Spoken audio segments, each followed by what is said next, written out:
Saya senang sekali bisa melihat juga rekan-rekan jemaat sekalian boleh hadir. Selamat datang dan kita sama-sama akan membaca dan merenungkan firman Allah. Suara agak terganggu karena batuk ya, memang kondisi seperti ini. Peralihan musim, tetapi musim terus berganti, kasih Tuhan tetap abadi. Amin. Kita akan merenungkan firman Tuhan. Bolehkah dibuka dulu sebelum di slide khotbah di Matius pasal 28 ayat 1 sampai 10.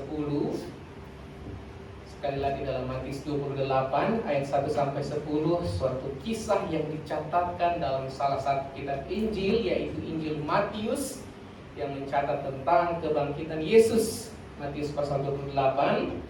Oke, saya baca dulu ayat 1, kita bergantian. Ayat 2 jemaat dan seterusnya.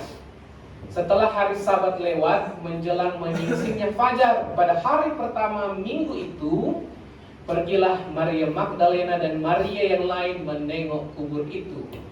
Maka terjadilah gempa bumi yang hebat, sebab seorang malaikat Tuhan turun dari langit dan datang ke batu itu dan menggulingkannya lalu duduk di atas. Ayat 3. Wajahnya bagaikan kilat dan pakaiannya putih bagaikan salju. Dengan itu gentar, ketakutan dan menjadi seperti orang-orang mati. Akan tetapi malaikat itu berkata kepada perempuan-perempuan itu, "Janganlah kamu takut, sebab aku tahu kamu mencari Yesus yang disalibkan itu. Ia tidak ada di sini, sebab ia telah bangkit, sama seperti yang telah dikatakannya. Mari, lihatlah tempat ia berbaring." Dan segeralah pergi dan katakanlah kepada murid-muridnya bahwa ia telah bangkit dari antara orang mati. Ia mendahului kamu ke Galilea. Di sana kamu akan melihat dia. Sesungguhnya aku telah mengatakannya kepadamu. Mereka segera pergi dari kubur itu dengan takut dan dengan sukacita yang besar, dan berlari cepat-cepat untuk memberitahukannya kepada murid-murid Yesus. Tiba-tiba Yesus berjumpa dengan mereka dan berkata, "Salam bagimu." Mereka mendekatinya dan memeluk kakinya serta menyembahnya. Maka kata Yesus kepada mereka, "Jangan takut, pergi dan katakanlah kepada saudara-saudaraku, supaya mereka pergi ke Galilea dan di sanalah mereka akan diangkat." Puji Tuhan. Amin. Saudara, apa artinya Paskah itu? Mungkin kita bisa mengartikan Paskah itu dengan keadaan kita pada saat ini, suka, duka. Sebentar sesudah renungan, sesudah ibadah, kita juga akan melanjutkan dengan penghiburan terhadap keluarga jemaat kita yang berduka. Demikianlah keadaan kita pada saat ini. Nah, apa itu Paskah? Dalam bahasa Ibrani, kata Paskah itu berasal dari kata Pesah, yang berarti dilewati dari kematian. Nah, ini luar biasa. Masih ingat tulah ke-10 waktu orang Israel ada di Mesir, ada air menjadi darah, ya kan? Ada tulah katak, nyamuk, gelap gulita, dan tulah yang terakhir itu hukuman Tuhan. Tulah kepada orang Mesir adalah anak sulung, anak pertamanya orang Mesir akan mati sampai kepada anak daripada Firaun. Tetapi Tuhan mengkhususkan orang Israel sehingga anak-anak sulung daripada orang Israel itu diluputkan daripada malaikat maut yang berjalan pada waktu itu. Dengan apa? Dengan adanya tanda darah. Darah yang dioleskan di ambang pintu daripada tiap rumah orang Israel. Sehingga ketika hari penghukuman itu tiba, maka maut melewati orang Israel. Dia tidak singgah di rumah mereka, tapi dia pergi kepada rumah-rumah orang Mesir sehingga terdengar kematian di sana. Itulah arti Passover, Paskah untuk orang Yahudi, orang Israel, di mana mereka telah ditolong oleh Tuhan melewati kematian yang mengerikan di Mesir. Dan bagi kita orang Kristen di Perjanjian Baru, termasuk kita yang mendengar firman saat ini, Paskah itu sesungguhnya telah digenapi oleh Yesus Kristus di kayu salib. Sebab apa? Tanda darah itu adalah lewat pengorbanan Dia ketika Yesus Kristus terpaku di kayu salib. Sehingga kita bukan cuma diluputkan daripada kematian fisik, daripada penyakit, tetapi saya dan saudara telah diluputkan dari kematian yang kekal, sehingga kita berhak mewarisi kerajaan surga dan memanggil Dia ya Aba, ya Bapa. Amin. Itulah Paskah. Sehingga Paskah ini, meskipun kita banyak pergumulan, kita harus tetap bersukacita. Haleluya. Puji Tuhan. Saudara yang diberkati oleh Tuhan Yesus Kristus, berdasarkan Matius pasal 28 ayat 1 sampai 10 ini, kalau kita baca ya, setidaknya ada 3 hal penting, 3 poin penting yang akan kita renungkan. Saya mau tanya dulu. Waktu Kristus bangkit, maka siapa yang paling pertama menyaksikan, melihat, bahkan berjumpa dengan Yesus yang telah bangkit? Apakah Petrus? Atau murid-murid yang lain? Ada yang menyimak waktu baca tadi, siapa yang paling pertama? Ya, Maria Magdalena dan Maria yang lain dan perempuan, ya kan? Bukan laki-laki. Para murid-murid, boleh dikatakan murid-murid inti daripada Kristus, tapi justru para perempuan yang mungkin kurang terkenal, betul? Kurang muncul di dalam Alkitab. Tapi justru kepada orang-orang inilah yang dengan berani berjumpa dengan Kristus. Waktu Yesus mati, Yesus dihukum, maka semua murid itu ketakutan, tak terkecuali si Petrus. Ada yang tahu Petrus ya? Dia sangat bilang, oh, kalau orang lain tinggalkan engkau, aku tetap tidak akan pernah meninggalkan engkau. Betul? Sangat berani si Petrus. Tapi apa akhirnya? Ketika Yesus ditangkap, ternyata dia menyangkali Yesus sebanyak 3 kali. Pada waktu Yesus mati, mereka kehilangan harapan. Mereka kehilangan sosok pemimpin, leader. Mereka tercerai-berai, penuh dengan ketakutan. Mereka bersembunyi. Tapi justru pada hari yang ketiga, pada hari Minggu, perempuan-perempuan ini, saya percaya digerakkan oleh Tuhan. Mereka keluar dari ketakutan. Mereka keluar dari persembunyian mereka dengan satu kerinduan untuk berjumpa dengan Yesus, meskipun mereka tahu Yesus yang mereka sembah, Yesus yang mereka muliakan itu sudah mati tersalib dan sekarang ada di kubur. Mungkin kalau kita renungkan, pasti mereka sangat takut. Mungkin perasaannya seperti kita saat ini ya. Kalau mungkin mau keluar, kadang-kadang kita harus was-was. Lihat kiri, lihat kanan. Tapi konteksnya, saya pikir andai saya atau kita ada pada saat itu, belum tentu kita berani. Betul? Belum tentu kita berani keluar. Tapi kita lihat ini perempuan-perempuan yang lemah. Zaman dulu memang sangat, para perempuan itu karena sistem patriark, jadi kurang banyak muncul di Alkitab, kurang dikenal. Tapi orang-orang inilah yang Tuhan pakai menyaksikan mujizat kebangkitan Kristus. Hal yang pertama adalah ini, kuasa kebangkitan Kristus itu membongkar algoritma ketakutan. Tahu algoritma? Sekarang zaman digital, algoritma itu hitungan matematis ya. Contoh, kita buka sosial media, seperti saya paling senang makan, saya selalu klik itu di YouTube kah, makanan masakan Manado contohnya, maka akan paling banyak muncul di YouTube saya adalah makanan, mukbang. Ya, makan sate. Ya, kalau saya penggemar drakor, drama Korea, Queen of Tears misalkan, banyak kali kita klik drama Korea, maka akan segera bermunculan juga di Facebook kita, TikTok, apalagi YouTube kita, paling banyak drama Korea. Kalau kita penggemar bola sepak ya, sepak bola seperti saya, selalu saya mencari berita tentang Liverpool, maka akan muncul di sosial media saya paling banyak berita bola kaki tentang Liverpool. Itulah algoritma. Bisa dipahami ya di dunia digital ini. Demikian dengan kehidupan para murid waktu itu. Mereka sebenarnya dikuasai dalam tanda petik dengan algoritma ketakutan. Karena apa? Mereka kehilangan guru, mereka kehilangan Yesus, murid-murid yang lain tidak bisa diharapkan.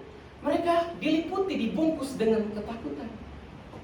Tapi kita lihat di sini, Kita perhatikan ayat 2 dan ayat 5. Apa dalam ayat 2 dan ayatnya yang kelima? Maka terjadilah gempa bumi yang hebat dan malaikat itu berkata kepada perempuan-perempuan itu, jangan takut. Coba perkatakan itu dengan 5, 2, 3. Jangan takut. Bilang kepada teman-teman kiri dan kanan, jangan takut. Amin. Ini tidak mudah Pak Pendeta, betul. Saya juga ketika ada dalam kekecewaan, ketakutan tidak mudah. Tapi firman Tuhan muncul hari ini berkata, jangan engkau takut. Amin. Ya, itulah firman Allah. Perempuan-perempuan itu datang dengan duka, dengan ketakutan.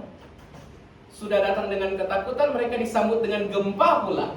Ini luar biasa, sudah takut, datang gempa, dikagetkan lagi dengan malaikat. Tiba-tiba muncul, siapa yang di depan kami ini ya? Hati mereka pasti galau, kacau balau ya, makin kacau. Tapi justru dalam ketakutan mereka itulah kuasa kebangkitan Kristus bekerja. Itu sebabnya tema khotbah kita adalah kuasa kebangkitan Kristus. Kebangkitan Kristus itu kuasanya bekerja bukan justru hanya dengan membuat hidup kita mulus tanpa goncangan. Tetapi kuasa kebangkitan Kristus justru membongkar pola ketakutan dan kekhawatiran yang banyak kali mengikat hati kita. Kebangkitan Yesus mereset algoritma ketakutan dalam hati kita. Dia atur ulang, dia set ulang. Bahasa sederhananya, Kristus datang saat ini untuk memulihkan hati yang terluka. Amin. Ya. Memulihkan harapan yang terluka. Dan Kristus itu sangat paham. Dia bukan Tuhan yang hanya duduk di singgah-sana surga, tetapi dia Tuhan yang pernah merasakan apa itu derita. Itulah kehebatan Allah kita. Jadi kalau kita pernah merasakan sakit, hanya influenza seperti ini, lebih dari itu penderitaan yang dirasakan oleh Kristus. Kalau engkau pernah dikecewakan, Yesus juga pernah dikecewakan, ditinggalkan oleh para murid yang dia kasihi, dikhianati, dijual hanya dengan ciuman. Betul? Yesus merasakan derita seperti yang kita rasakan, bahkan jauh lebih hebat. Tujuannya adalah untuk membebaskan kita dari derita, ketakutan, dan juga belenggu dosa. Bagian yang kedua, apa makna kuasa kebangkitan Kristus? Slide berikutnya. Kuasa kebangkitan Kristus itu melahirkan ini. Coba kita baca poin yang kedua. 2, 3. Kuasa kebangkitan Kristus melahirkan spiritualitas tanpa panggung. Apa maksudnya? Kuasa kebangkitan Kristus itu dia sanggup menciptakan, melahirkan, menghasilkan kehidupan rohani meski tanpa panggung seperti di depan ini. Ya, puji Tuhan, kita bersyukur jikalau Tuhan memberikan panggung untuk kita melayani. Tetapi ingat, semua ini adalah milik Tuhan dan hanya untuk kemuliaan nama Tuhan. Amin. Engkau punya talenta, engkau punya berkat, memberi untuk Tuhan, berkat itu adalah milik Tuhan. Amin. Kita punya talenta bermain musik, memasak yang enak, kita kembalikan untuk Tuhan. Tapi pelayanan itu tidak cukup hanya dengan nimban panggung dan juga segala aktivitas kita. Karena kita melihat, yang pertama kali melihat Yesus bangkit bukan Petrus, Yakobus, Yohanes, murid-murid yang terkenal yang banyak kali muncul di Alkitab. Tapi justru Maria Magdalena, Maria yang lain, dan para perempuan yang sederhana, yang mungkin tak punya power, tak punya kekuatan dan kekuasaan, tidak sering tampil. Tapi justru dalam ayat yang ke-10, Yesuslah yang pertama kali berjumpa dengan mereka dan berkata, jangan takut, pergilah dan katakanlah ini kepada saudara-saudaramu yang lain. Apa artinya saudara? Tuhan tidak memilih yang sekedar terkenal atau viral. Orang paling suka viral, betul? Banyak berita viral. Ya, itulah keadaan realitas sekarang. Siapa yang tidak mau viral? Tapi ada yang viral dalam hal negatif, betul? Ya, hal yang sia-sia. Banyak juga yang viral dengan hal yang positif. Tapi Tuhan melihat melampaui yang viral itu. Dia memilih mereka yang setia dalam kesunyian dan keheningan. Meskipun pendeta tidak melihat, teman-teman yang lain mungkin tidak melihat kesetiaan kita, tapi Tuhan tahu apa yang kita perbuat. Tuhan tahu upaya kita. Tuhan tahu hati kita. Meskipun dalam kelelahan bekerja, selalu mau mencari Tuhan dan menyembah Dia. Amin. Karena akan tiba saatnya penyembah yang benar tidak akan menyembah hanya di Yerusalem, hanya di Gunung Samaria, hanya di Israel, tidak. Tapi penyembah yang benar akan menyembah Dia di dalam roh dan kebenaran. Artinya dari hati kita yang mau menyembah Dia dan mengagungkan Tuhan. Amin. Sehingga permainan musik kita, penyembahan kita, doa kita lahir dari hati yang tulus. Tuhan mengasihi kita meskipun kita bukan orang terkenal dan bukan seorang yang mungkin dikatakan best, tetapi di mata Tuhan kita adalah yang terbaik. Mungkin di antara kita ada yang sambil bekerja dengan keras di Korea, sambil membiayai kerabat keluarga yang sakit. Who knows, saya mungkin juga tidak tahu. Ada yang sementara bekerja, tapi sambil membiayai keluarga mungkin, orang tua, anak, kakak atau adik yang membutuhkan pertolongan. Sambil bekerja dia untuk dirinya, kadang tidak cukup mungkin, tapi masih sempat juga untuk membantu orang lain. Tanpa diupload di Instagram, tanpa diupload di TikTok, di Facebook, supaya orang tahu saya membantu orang lain. Tetapi Tuhan tahu apa yang kau perbuat. Jerih payahmu tidak akan pernah menjadi sia-sia. Amin. Itulah maksud kuasa kebangkitan Kristus. Perempuan-perempuan yang lemah seperti Maria Magdalena, justru mereka kuat di hadapan Tuhan. Saat ini apa kekhawatiran, apa ketakutan kita, Tuhan tahu itu. Mari kita bawa hidup kita di hadapan Tuhan. Bagian yang ketiga, poin yang ketiga, apa makna kuasa kebangkitan Kristus? Kita baca sama-sama. 1, 2, 3. Kuasa menghidupkan kembali komunitas yang tercerai-berai. Waktu Yesus mati di kayu salib, ketika dikuburkan, murid-murid lari, tercerai-berai. Mereka diliputi dengan ketakutan, tidak ada kesatuan hati di sana. Tapi kalau kita lihat ayat yang ke-10, ketika Yesus menampakkan diri kepada para perempuan yang luar biasa ini, apa yang Yesus bilang? Katakanlah kepada saudara-saudaraku supaya mereka pergi ke Galilea, dan di sanalah mereka akan melihat aku. Yesus tidak berkata, kalau saya yang melihat aku, ya cukup berdua, tapi dia ingin supaya bukan cuma perempuan ini yang tahu bahwa Yesus bangkit. Dia ingin supaya para perempuan itu bukan cuma menerima kabar baik dan mereka simpan, tapi bagikan kabar baik itu kepada siapa saja. Supaya teman-teman yang lain yang mungkin dalam ketakutan, yang dalam kebimbangan, mereka kembali kepada Tuhan dan memahami bahwa Yesus rindu supaya kita hidup bukan cuma sendiri, tapi kita ada di dalam komunitas iman yang benar, sehingga kita saling menguatkan satu dengan yang lain. Di tempat ini, dalam persekutuan ibadah ini, kita bukan hanya tampil satu orang, dua orang, tapi kita boleh saling support, saling mendoakan satu dengan yang lain. Amin. Yang kuat membantu yang lemah. Karena tidak selamanya kita itu kuat. Tidak selamanya saya kuat. Ada saat saya membutuhkan doa dari saudara-saudara sekalian. Demikian sebaliknya.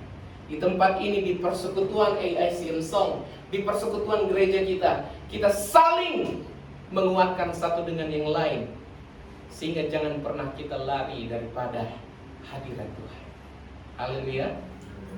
Kebangkitan Yesus bukan cuma untuk kita simpan sendiri, tapi kita harus bagikan itu kepada orang-orang supaya hidup kita diberkati dan mereka juga diberkati. Kalau kita lihat, pasti kita ini ada banyak grup WhatsApp ya kan?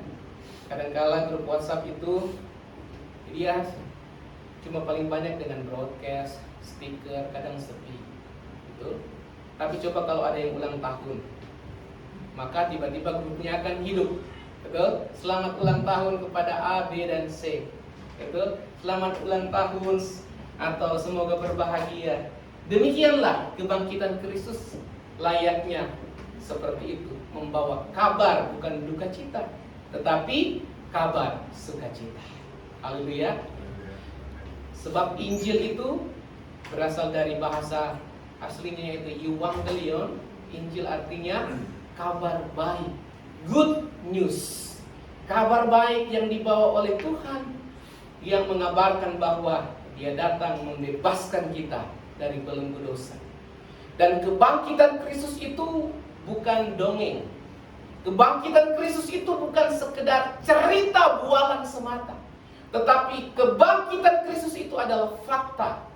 Kubur kosong membuktikan Dia hidup, sehingga tidak sia-sia iman kita. Kalau saja Kristus mati dan tidak pernah bangkit, maka sia-sialah iman kita. Tetapi karena terbukti, para ahli sejarah membuktikan, Alkitab juga membuktikan bahwa ada banyak saksi mata ketika Yesus menampakkan diri kepada perempuan-perempuan, Maria Magdalena dan kawan-kawan, kepada Petrus dan rasul-rasul yang lain, kepada berapa banyak orang yang menampakkan diri. Yesus menampakkan diri kepada mereka. Artinya lebih daripada 2-3 orang yang menyaksikan bahwa Dia telah bangkit. Itu artinya bahwa iman kita dilandasi bukan kepada berita hoax dan bohong, tapi iman Kristen dilandasi kepada fakta, data yang benar, bahwa Kristus mati, tapi Dia telah bangkit dan mengalahkan maut. Dengan demikian, iman ini akan membawa kita kepada kepastian dan harapan bahwa Dia akan datang kembali pada kali yang kedua. Sudahkah kita menyiapkan hidup kita untuk kedatangan Tuhan pada kali yang kedua? Kedatangan Kristus akan membawa harapan kepada kita yang percaya kepada Dia. Yesus telah hidup, maka hidup kita pun akan terus berjalan dalam kasih karunia Tuhan. Amin.